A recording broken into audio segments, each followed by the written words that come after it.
سيدي، الفي دروب بيحتوي على مادة الكوليكالسيفيرول، وده الاسم العلمي لفيتامين دي 3. وده نوع من انواع فيتامين د اللي الجسم بيحتاجه ضروري عشان يمتص الكالسيوم. يعني من غيره مهما تاكل كالسيوم جسمك مش هيعرف يستفيد منه.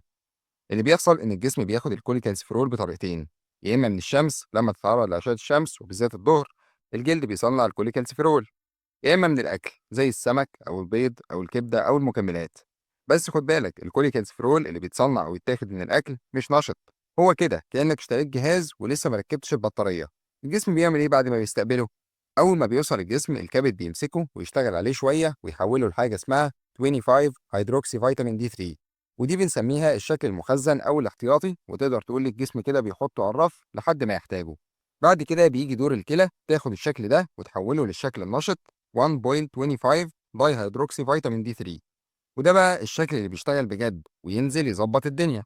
بيظبط ايه بالظبط؟ يساعد الجسم يمتص الكالسيوم من الامعاء، يقلل اخراج الكالسيوم في البول، يحافظ على عظام قويه، يظبط نسبه الكالسيوم والفوسفور في الدم.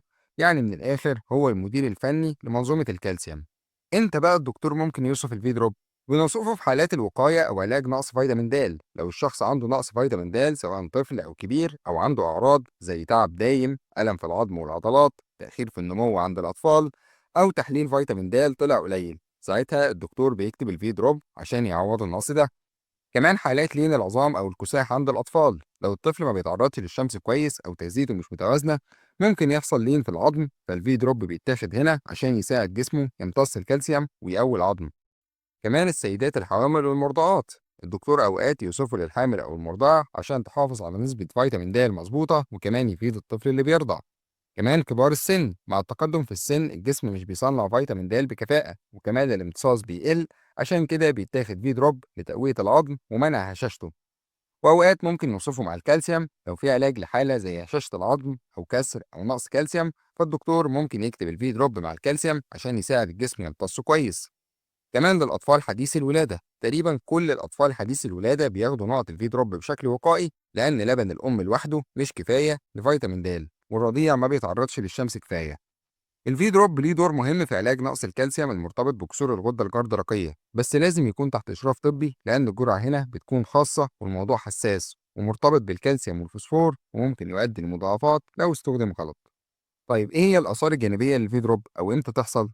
بص يا سيدي، في الطبيعي لما بتاخد الجرعة المظبوطة ما بيحصلش حاجة تقريبا، لكن لو الجرعة دي كانت زيادة أو الجسم بقى عنده حساسية أو تراكم للفيتامين ساعات بيحصل شوية أعراض كده، زي ارتفاع الكالسيوم في الدم أو الهايبركالسيميا، ودي أكتر حاجة ممكن تحصل لو فيتامين د زاد قوي.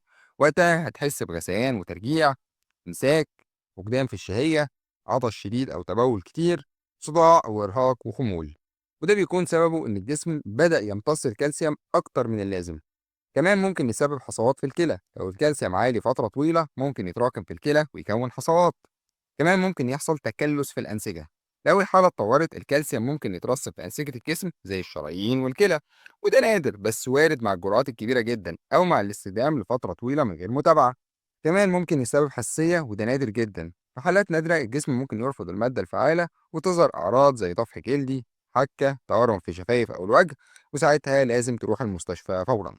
خد بالك، كل الآثار دي مش بتحصل لو بتاخد الجرعة الصح، يعني في دروب أمان جدا لما يتاخد بطريقة سليمة سواء للأطفال أو الكبار. طيب أنت ما ينفعش تاخد الفي دروب، أو مين الناس اللي ممنوع من استعماله؟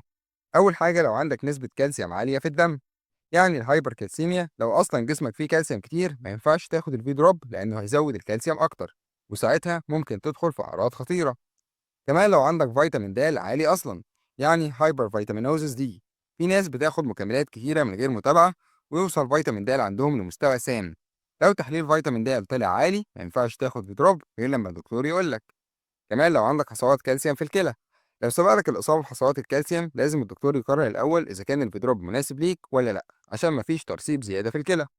كمان لو عندك مشاكل في امتصاص الكالسيوم، في بعض الحالات المرضية زي الساركويدوزس أو بعض أمراض المناعة الجسم ممكن يكون حساس جدا لفيتامين د ويمتص كالسيوم أكتر من اللازم حتى من الجرعات العادية. كمان الحساسية من مكونات الدواء، لو عندك حساسية من الكوليكالسفيرول أو مادة تانية في التركيبة زي الزيوت المستخدمة يبقى ممنوع تماما تاخده. وبالنسبة للجرعة فالرضع من أول يوم لحد سنة، الجرعة الوقائية بتكون 4 نقط يوميا، ودي بتتاخد عشان تمنع الكساح أو نقص فيتامين د. أما الأطفال الأكبر من سنة فممكن الجرعة تزيد ل5 نقط إلى 10 نقط يوميا.